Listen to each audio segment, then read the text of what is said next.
I now give the floor to a representative of the European Union of Jewish Students. Merci, Monsieur le Président.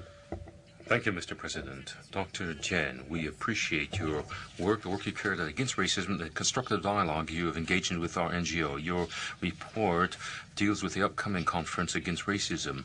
I'm speaking on behalf of 220,000 European Jewish students, and we would like to share with you our concerns in this regard. The fight against racism and anti-Semitism is a fight for an improved coexistence between peoples, religions and cultures, and it must be a priority.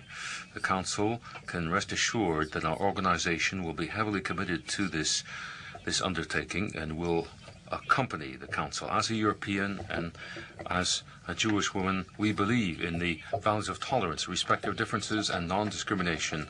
We have carried out a number of actions to fight Islamophobia, anti-Semitism, Christianophobia, and to commemorate the genocide of the Tutsis in Rwanda, and also the international community looking at the situation in Darfur. We can only encourage in its principle the organization, the holding of an international conference against racism. However, we would like to call upon all of you to be vigilant and watchful. Dr. Tien, during the previous conference held in Durban in 2001, a number of countries and NGOs have, in fact, distorted and trampled upon the fundamental values of the United Nations. They exhibited a full scope of anti-Semitic cliches which have been circulating for centuries. Different cartoons, caricatures of Jews, and also portraits of Hitler calling for the destruction of Israel were also passed out. People of the Jewish faith were physically attacked. We hope that this intolerable type of excess will never occur once again. The Council is aware of the danger embodied by different fanatics, and that has been able to draw the lessons of the past. Unfortunately, the facts show the situation is different. The next conference will be presided over by Libya and co-organized by Iran, a country that is openly calling for the destruction of Israel and having organized a conference that denies the Holocaust.